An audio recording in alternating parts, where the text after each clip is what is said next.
parti Orange du ministre de l'Intérieur Mohamed Daoud Kiki a organisé dimanche un meeting au stade Ajao de Moroni.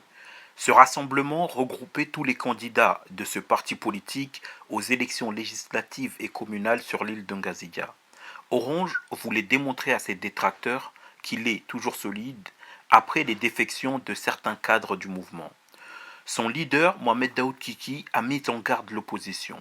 Selon lui, les opposants du régime qui ont décidé de boycotter les élections ne peuvent pas participer ou organiser des meetings électoraux puisque ceux-ci sont réservés à ceux qui sont candidats.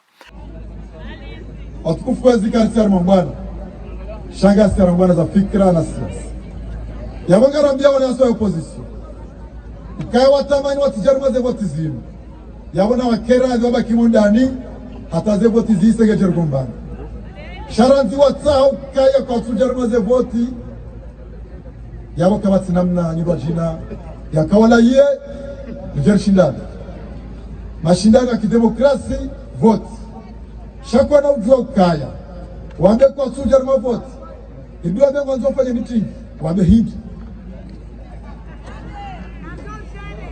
yabo kwezo tukufu hamada lizahangwa garve ujina. Il a ensuite pris pour cible les candidats de la CRC qui affirment être les candidats du gouvernement. Selon Mohamed Daoud Kiki, il n'y a que des candidats de parti, le gouvernement ne soutient aucun candidat.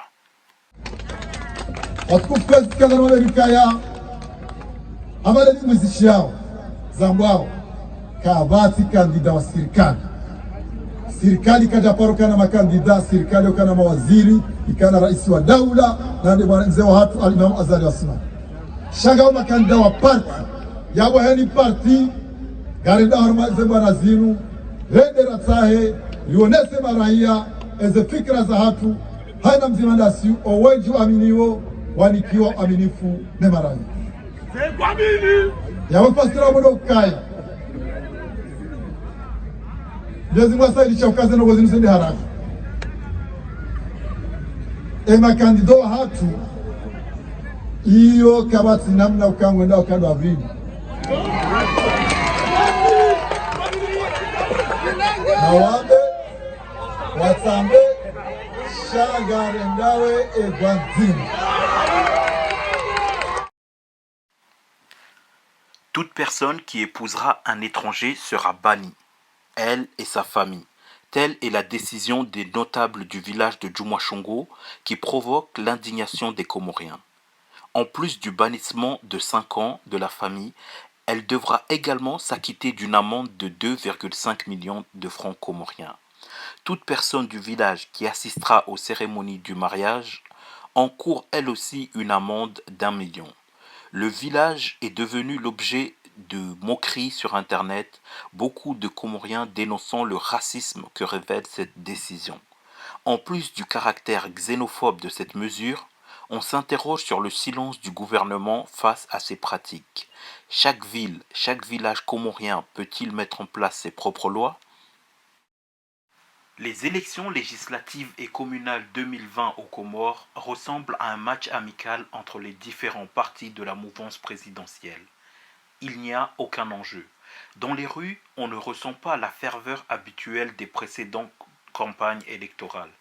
Seuls 2 grands meetings, un à Moroni pour le parti Orange et un autre à Moutsamoudou pour la CRC, rappellent que les Comoriens sont appelés à se rendre dans les bureaux de vote bientôt.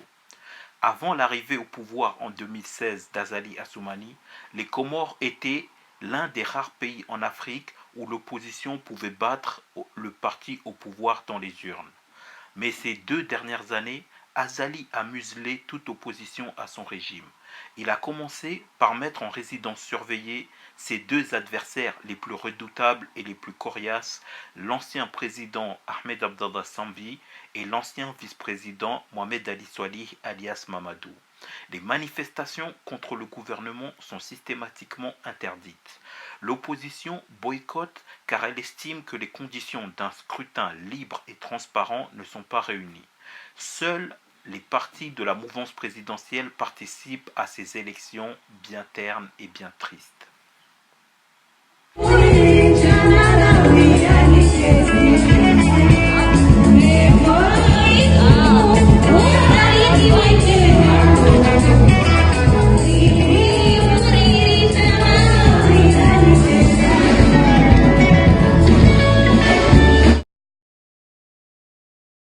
C'est le soulagement à Moélie et Anjouan pour les familles des 13 personnes qui étaient portées disparues depuis le 28 décembre 2019.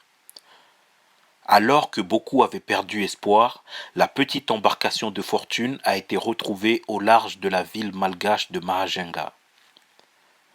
Grâce à Dieu, les 13 occupants du bateau sont sains et saufs et sont soignés par les autorités malgaches. Il y avait plusieurs enfants à bord. Le Kwassa, appelé Mlezi 3, faisait souvent le transport de passagers entre Anjouan et Moélie. Mais ce jour-là, le mauvais temps a empêché le capitaine du bateau de le mener à la bonne destination. Les familles et amis s'étaient mobilisés. Une collecte avait été organisée pour tenter de les secourir en mer. Les autorités comoriennes ont encore une fois montré leur défaillance. Fundi, samahani. Ale mrongo mbamla havi makonda havi. Sebe. Boka joa zandote kande mweli. Wafanya azi ntini? Passager transport. Karale ka chef mande majinga utotandeni fundi. E problem yapa nyani kantini? Kambovu.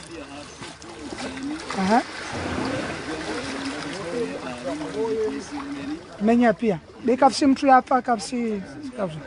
Okay. Au Lefa namshuke. Tumama rabuzi namshuka tumama. 2 journalistes ont été arrêtés par la police nationale des Comores ce samedi 11 janvier à Kwambani dans la région du Wachili Ngazidja. Il s'agit d'Oubeidillah Mchangama et de Mbaye Ali. Ils se rendaient à Chomoni, une localité dans laquelle le groupe d'opposition appelé Daoula Yahak, dont le leader est Abdallah Agwa, projetait d'organiser un rassemblement contre le gouvernement.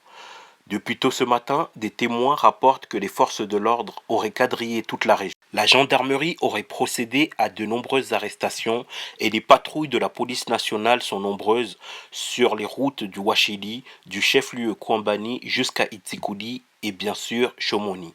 C'est la localité dont est originaire Mahmoud Ahamada, le candidat du parti Djoua à l'élection présidentielle. Mais il n'y a aucun lien établi entre lui et les jeunes qui souhaitaient organiser ce rassemblement. Quant à Oubeidillah Mchangama, on constate que l'acharnement du gouvernement contre lui continue.